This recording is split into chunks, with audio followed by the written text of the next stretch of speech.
All right, shalom, shalom. First and foremost, as always, I'd like to start off by giving all praises, honor, and the glory to Yahweh, Bahashim, Yahweh Shai, Bahashim HaKakodesh. Double honors to the apostles and unto the elders of Great Millstone, GMS, taught me this truth. Honors to the brethren in the Akim that's pushing out this truth with all sincerity and in faith, and to Wadi Yahweh, Bahashim, Yahweh Shai, for allowing me once again to come back with another lesson. And the title of this lesson is simply going to be titled The Prophecy of Babylon. And, just going off of what's happening in the world, and I'm just going to type this in. This headline's been popping up, all around, whether it be Instagram, Twitter, TikTok. TikTok is like the main. Twitter was the shit, but TikTok be actually better than, Twitter sometimes. They just kind of give it to you straight, But it says, could this be the start of World War III? Fears how safe is TADE or DE in nuclear attack fallout map. So people are already having this word, keyword WW3, World War III, and also wanted to look this up. Let me see.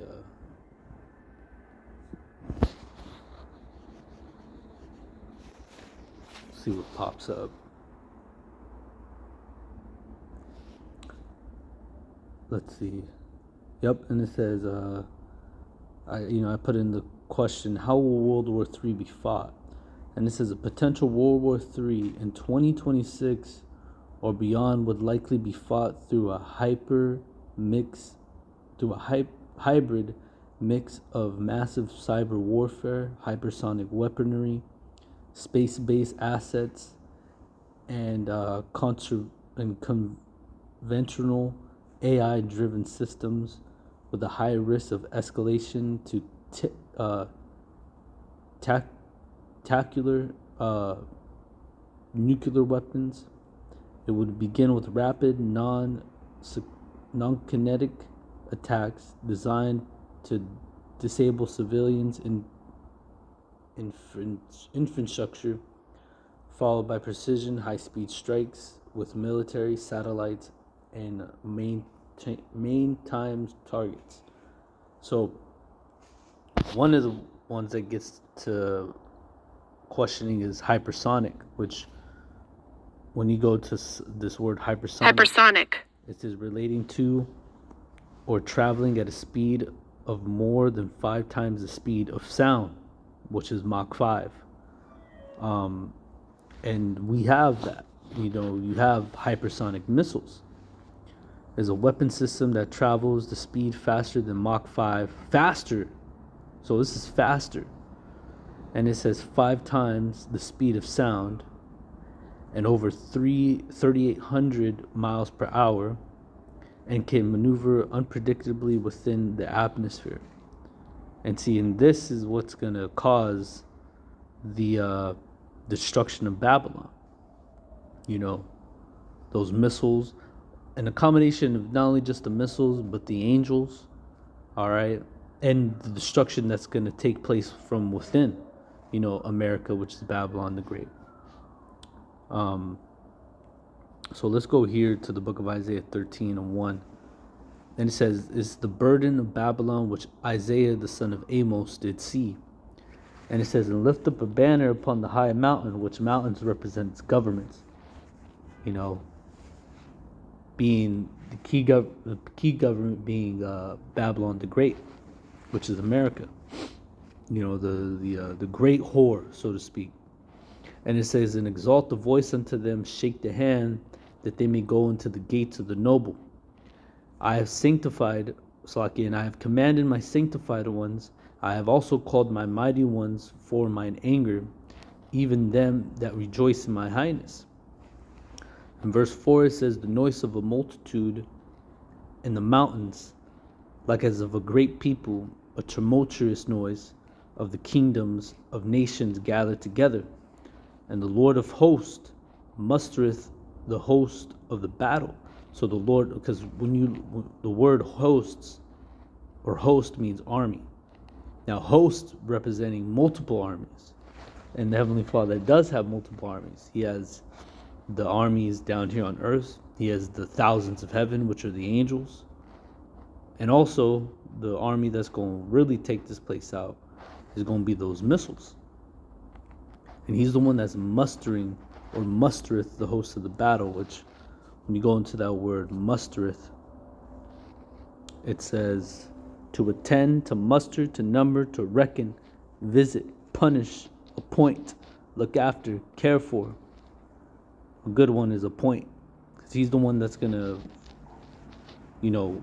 or a good word is orchestrate. He's the one that's going to orchestrate these, how would it say, in a movie you have your climax, and then it takes certain steps to get to the highest intensity of the movie. Well, that's the Most High is going to orchestrate those steps to work its way up to that time of World War III, to the time of Armageddon, to the time where the mark of the beast is going to be installed, where the hour of temptation will be upon all of us. And in verse 5 it says, and they come from a far country, which those things that it speaks of, they is those missiles. They're going to come from one end of the earth into the other. Okay, these are going to be the things that are going to take this place out. Okay. And it says, even the Lord and the weapons of his indignation to destroy the whole land. And see, these weapons are going to be what's going to show forth how angry the Heavenly Father is and how displeased he is with how things are running and operating on this earth. This is going to destroy all the land of America. And it's the judgment of the day of the Lord. And it says, and how ye, for the day of the Lord is at hand, it shall come as a destruction from the Almighty. And therefore shall all hands be faint, and every man's heart shall melt, and they shall be afraid. Pains and sorrow shall take hold of them. They shall be in pain as a woman that travaileth. They shall be amazed one at another. Their faces shall be as flames. And it says, and behold, the day of the Lord cometh cruel, both with wrath and fierce anger, to lay the land desolate. And he shall destroy the sinners that are out of it. And see, that's how the Most High is coming. He's coming in how he's going to send his son. And the angels, they're coming in a like a death squad, like a Navy SEAL team. They're just coming to seek and destroy. And that's essentially what they're going to be doing. All right, destroying and devouring all at once. And it says, for the stars of heaven and the constellation thereof shall not give their light. The sun shall be darkened in his going forth, and the moon shall not cause her light to shine, which those are all signs in the heavens, in the sky. And really the signs of the times, the sun being darkened, the moon being turned into blood. We had one of those not too long ago. And it says in verse 11, and I will punish the world for their evil, and the wicked for their iniquity, and I will cause the arrogancy of the proud to cease, and I will lay low the haughtiness of the terrible. And that's what the Most High is going to do. He's going to turn out the wicked, all right, destroy them, and deliver his anointed, his chosen, all right, his the righteous, okay. And it says, and I will make a man more precious than fine gold, even the gold wedge of Ophir. And therefore I will shake the heavens, and the earth shall remove out of her place. Because the earth removing out of its place is going to be knocked off of its axle. Okay, it's going. That's how destructive the destruction that's going to come. It's going to knock its earth out of place.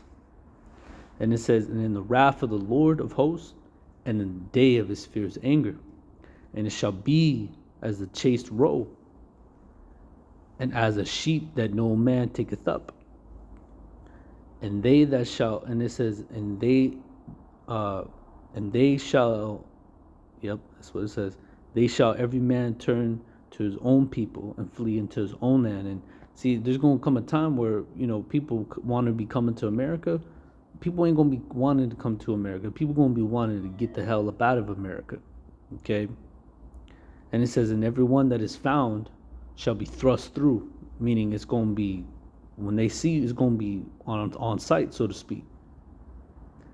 And everyone that is joined unto them shall fall by the sword. And it says, their children shall be dashed into pieces before their eyes, and their houses shall be spoiled, and their wives ravished, which all those three things are no good thing. And it says, and behold, I will stir up the Medes against them, that's going to be the main enemy. It's going to be Russia, okay? And they shall not regard silver, and as for gold, they shall not delight in him. And their bows also shall dash the young men to pieces, and they shall have no pity upon the fruit of the womb, and they shall not spare children. So it's going to be all out. It's going to be all out on this place. Most High is going to destroy both utterly old, young, women, children. He don't care. And who's going to stop him? No one. And it says in Babylon, the glory of kingdoms, the beauty of the Chaldeans, excellency shall be as when the Heavenly Father overthrew Sodom and Gomorrah. And how was Sodom and Gomorrah overthrown? By fire and brimstone. Those key elements that are within those missiles. And it's going to be Sodom and Gomorrah times 2. And it says, verse 20, and it shall never be inhabited.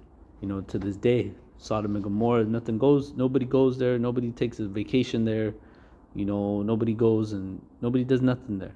Oh, I'm gonna go build a house over there. Sodom and Gomorrah.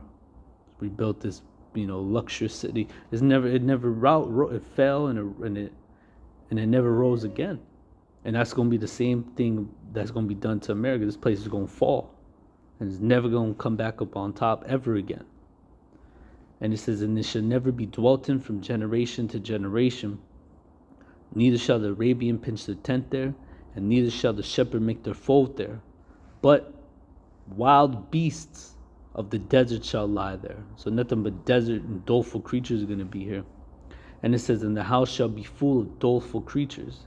And it says, an owl shall dwell there, and the satyr shall dance there. And the wild beasts of the island shall cry in the desolate houses, and the dragons in the pleasant palaces. And it says, and her time is near to come, and her days shall not be prolonged. Meaning this place is on its way out. It has its expiration date, and it's soon to come. It's very soon to come. So let's go here.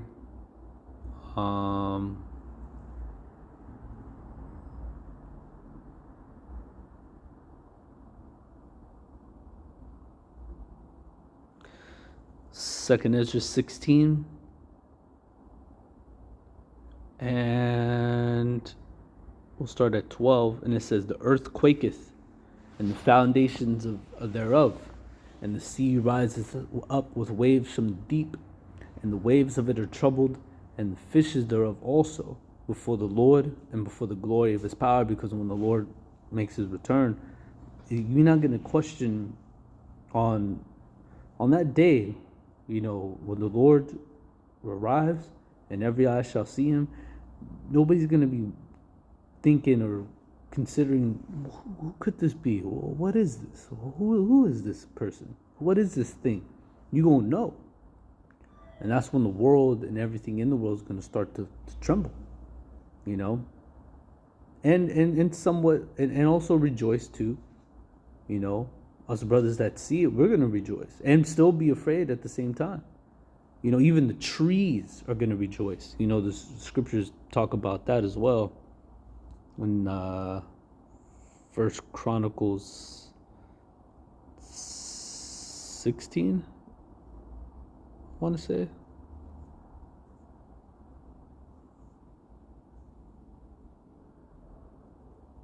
Yep.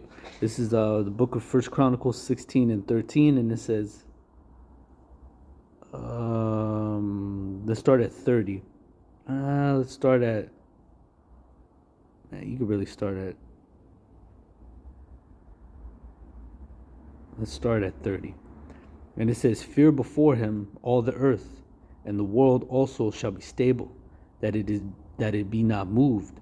Let the heavens be glad, and let the earth rejoice, and let man say among nations, the Lord reigneth. Let the sea roar and the fullness thereof, and let the fields rejoice, and all that is therein. And it says, then shall the trees of the wood sing out at the presence of the Lord, because he cometh to judge the earth. And that's exactly what he's going to come and do, judge this earth. See, everything's going to get its final, finally, the Lord's here. Even the animals, the trees, everything's going to be in awe of him. You know, that's how great his return's going to be. And it says, where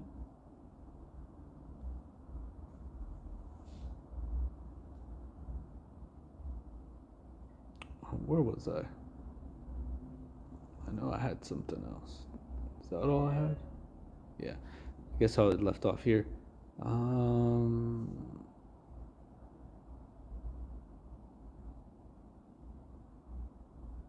Verse 13. Yep, verse 13, and it says, for strong is his right hand that bendeth the bow. And it says, his arrows that he shooteth are sharp and shall not miss. And those arrows is talking about those missiles. Because when you read on, it says, his arrows that he shooteth are sharp and shall not miss when they begin to be shot unto the ends of the world. So they're going to be shot from one end of there to the other. Okay? And you can't give me no bullshit on saying, oh, those are talking about real bow and arrows. I don't care who you are. You'll be the strongest archer with the strongest bow and the straightest arrow. All right, and you ain't shooting nothing across nobody, especially a nation, a continent to another, or the town to a next town. You know, it's not gonna happen. The only weapons that could possibly do those things is those thermonuclear missiles. That's it, nothing more. And it says, in 1 hour, and when you go to the book of Revelation, for 1 hour, all these things shall come to naught. And what weapon is going to be released that's going to take out a whole kingdom in 1 hour? It's going to be those missiles. That's how quick the Heavenly Father is going to get to the point. He's going to get to the point real quick on how pissed off he is by how fast he's going to take America out. And it says, verse 14, behold, the plagues are sent and shall not return again until they come upon the earth. The fire is kindled and should not be put out till it consume the foundation of the earth. Like as an arrow which is shot of a mighty archer returneth not backward, even so the plagues that are sent upon the earth shall not return again. And woe is me, and woe is me, who will deliver me in those days? And this is Ezra speaking, because he's seen the destruction. He's a holy shit. How am I going to get up out of this mess? You know, all the prophets were wondering when they saw these visions of how is this? And for me, how am I going to get out of this? How, you know, and they knew that the things that they have been given, the wisdom and knowledge and understanding, that they had to hold on to that and have the faith in it to the end. And to know that in that day and that time that the Lord was going to deliver us, that the Lord is going to be there for us, shield us and protect us from anyone or anything that may come in our path. In verse 18, it says, the beginning of sorrows and great mourning, the beginning of famine and great death, the beginning of wars. All right, we're in that beginning. And the power shall stand in fear, the beginning of evils. And what shall I do when these evils shall come? And the thing that we're going to have to do is maintain our trust, our faith, and our belief in Yahweh Bashim Al-Shai, and to be resilient by all means. As all that lieth in us, to be resilient in these times, because it's going to get hard. But it's okay, because we could do anything through Hamashiach Yahushua that strengthens us. Okay? But I'm going to go ahead and end it here through the Spirit Akim. I pray this lesson was edifying, exhorting, and comforting. And as always, I want to give all praises to Yahweh, Bahashim, Yahweh Shai, Bahashim, Rakak Wadash. And it's on to the next one. Shalom.